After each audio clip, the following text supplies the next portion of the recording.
এরপরের প্রশ্ন, আমি না জেনে মাজারে মানত করেছি, কিন্তু শিরিক জানার পরে আমি তা পূরণ করিনি, এখন আমার করণীয় কি? দেখুন, মান্নত প্রসঙ্গে আমরা এর আগে বলেছিলাম সকালে মহিলাদের প্রোগ্রামের প্রশ্নোত্তরে, মান্নত করা ভালো না খারাপ?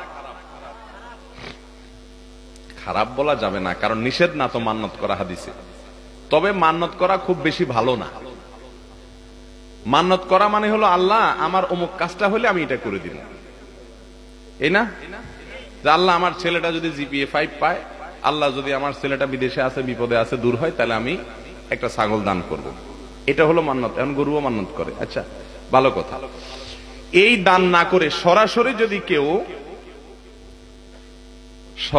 যদি কেউ দান করে সেটা উত্তম। আগে দান করেন, এরপরে বলেন আল্লাহ দান করলে মুসিবত দূর হয়, আমি দান করলাম, আল্লাহ আপনি মুসিবত দূর করে দেন। এটা হলো সুন্নাত এবং সঠিক নিয়ম। আর বখিল মানুষের কাম হলো, হাদিসে আসছে ইন্নামা ইউস্তাখরাজু মিনাল বখিল, মান্নতের মাধ্যমে বখিলের সম্পদ বাহির করা হয়। যে এমনে দিতে চায় না ডাইরেক্ট, সে আল্লাহকে ঠেকায় দেয়। নাউজুবিল্লাহ, আল্লাহকে ঠেকানো যায়? মানে আল্লাহরে আটকায় দেয়।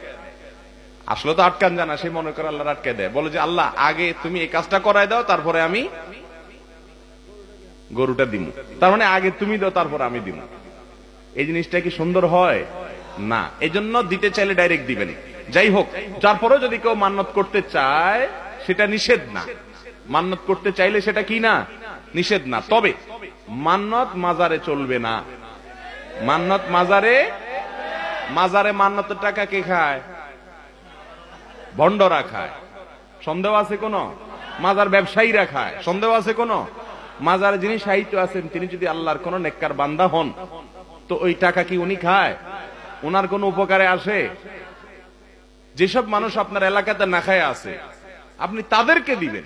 তাদেরকে না দিয়া ওখানে দিতেছেন ওই কবর ব্যবসায়ীদেরকে, তাদের পেট মোটা হচ্ছে। ঠিক না বেঠিক?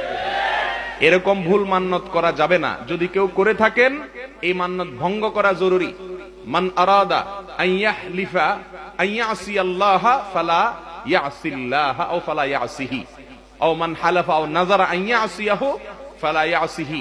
যদি কেউ আল্লাহর নাফরমানি করার জন্য মান্নত করে, সে মান্নত পুরা করা যাবে না। যদি সেরকম মান্নত করে থাকেন, তিনি কসমের যে কাফারা সেটা দিবেন। 10 জন মিসকিনকে খাদ্য দিয়ে দিবেন বা 3টা রোজা রেখে দিবেন, আদায় হয়ে যাবে ইনশাআল্লাহ। এরপরে প্রশ্ন, আমরা জানি যে আল্লাহর নামে মানত জায়েজ।